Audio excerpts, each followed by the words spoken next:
It's September 2019, and a team of archaeologists is using ground-penetrating radar technology to scan beneath the surface of a field in rural Norway. An anomaly then catches their attention. Hidden beneath the subsoil is a massive circular formation that is 60 feet in diameter. Ancient and mysterious, it resembles a giant primordial lie. When archaeologists scanned underneath a Norwegian farm, they saw hulking shapes beneath the soil. The structure was stumbled upon by a team from the Norwegian Institute for Cultural Heritage Research NICU, headquartered in Oslo.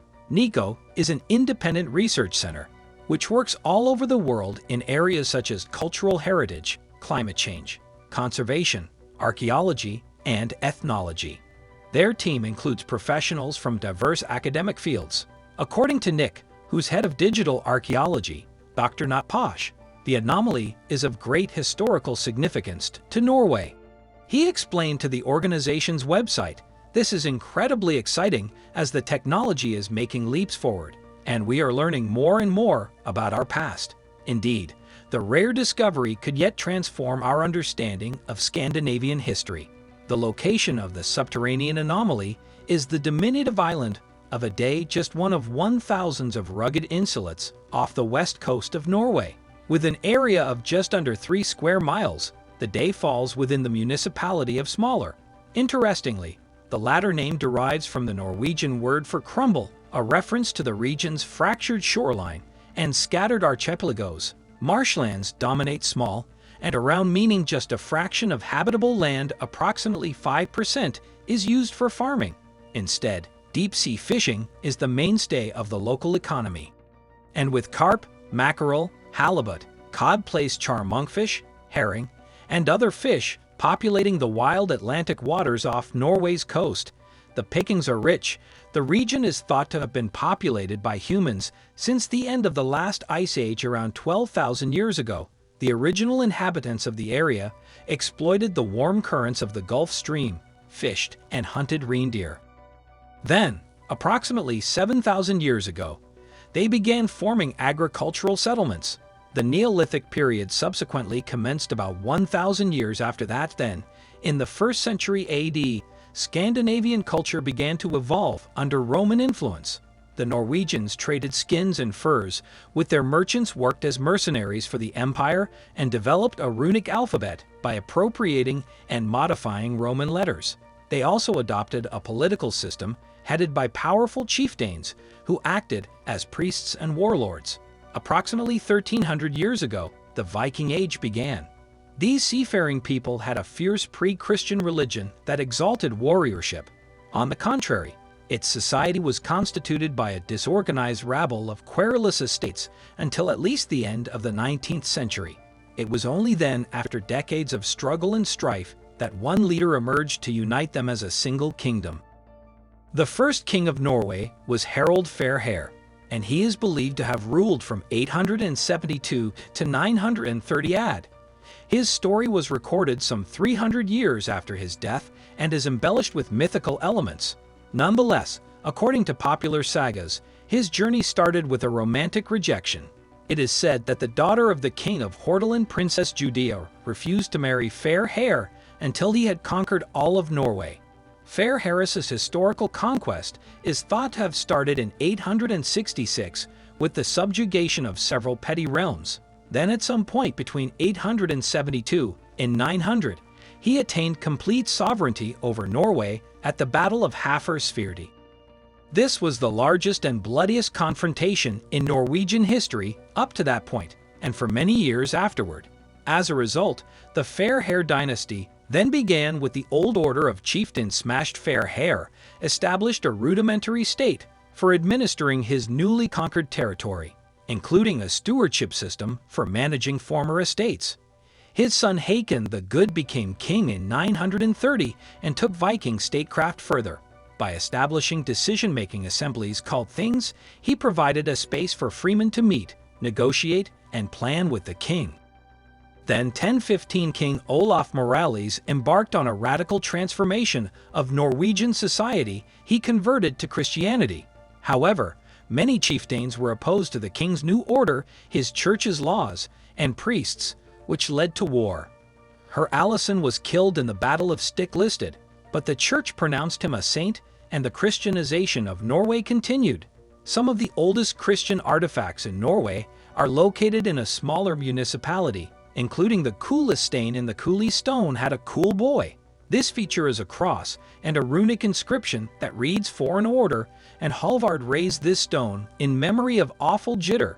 Christianity had been 12 winters in Norway, on the island of Edo. Early Christian remnants include a parish church, originally built in 1190. The original structure was destroyed by a fire in the late 19th century and faithfully reconstructed after World War II, and the mysterious circular anomaly discovered by archaeologists in September 2019 lies in a field right next to it. Nico archaeologists, Dr. Manuel Gabler and Dag Øyvind Dank Solon discovered the structure by chance, working in collaboration with smaller municipalities and Moore and Romsdal County. They had traveled to Edo to investigate a ruined settlement. Interestingly, the field next to the church was not part of their original survey plan. In 2014, researchers used ground-penetrating radar and other instruments to survey the area to a depth of 10 feet. They subsequently found that Stonehenge was connected to a wider constellation of ceremonial sites and some 17 hidden shrines. Furthermore, the map generated by the research was unprecedented in scope and detail. On Attaboy, the structure buried in a field next to the old parish church would have gone undetected were it not for georadar. On analysis, the object appears to be at least 1,000 years old, dating to the Viking Age or possibly the older Merovingian period, and it was buried under just 2 feet of topsoil. The structure is a 56-foot-long Viking longship set within a circular mound. According to Dr. Paul Ship, the ship is the first of its kind to be documented with 21st-century technology. He told the Nico website, "This find is incredibly exciting, as we only know 3 well-preserved Viking ship finds in Norway excavated a long time ago. This new ship will certainly be of great historical significance if it can be investigated with all modern means of archaeology." According to the data, the hull of the ship is relatively well preserved. Some of its floor timbers and its keel, which forms the backbone of the ship, are completely intact. However, the bow and stern have been completely obliterated. Since the ship was buried in shallow earth, it was probably damaged by centuries of plowing. Built for trade, conquest, and exploration, Norse longships have been a part of Scandinavian culture since the 4th century BC. After more than 1,000 years of evolution, their design reached an apex during the golden age of Viking civilization. Indeed, some Viking shipbuilding methods were so advanced that they have been adopted by modern shipbuilders around the world, constructed for speed and maneuverability. The discovery may also contain the skeletons of thralls, or family members assigned to accompany the deceased to the afterlife. The excavation of a ship in southern Norway in the 1990s, for example, exposed the remains of 2 women accompanied by carts and intricately crafted sleighs. However, there is also a possibility that grave robbers may have already found and looted the ship. According to archaeologists Dag Øyvind Solum, the circular outline of a moat is a telltale sign that the ship is enclosed within a burial mound. He told the science website Ars Technica in March 2019. In addition to having a potentially symbolic meaning, it is thought that ditches have the very practical function of making the mounds seem bigger than they were. Meanwhile, the maximum length of the Viking longhouses was around 250 feet, but according to archaeologists and NIC project leader Lars Gustafsson, the houses may not have been used as residences. Instead, they may have had a symbolic function connected to the burial mound. He told the organization's website, "The ship burial does not exist in isolation, but forms part of a cemetery that is designed to display power and influence." Speaking to Ars Technica, Sala explained that the long houses may also have had a religious function. He said, "What we can say is that this kind of house usually dates to the pre-Christian period in Norway."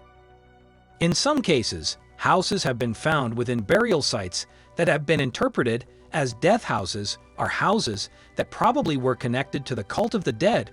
Was the construction of a Christian church next to a pagan burial mound a deliberate political act? There are many unanswered questions about the headway ship, and Nick, who hopes to collaborate with local authorities and continue their investigations into the site. Questions about buried treasure may have to wait, however, as the team intends to use non-invasive research methods for now. Thanks for watching, and don't forget to like and subscribe.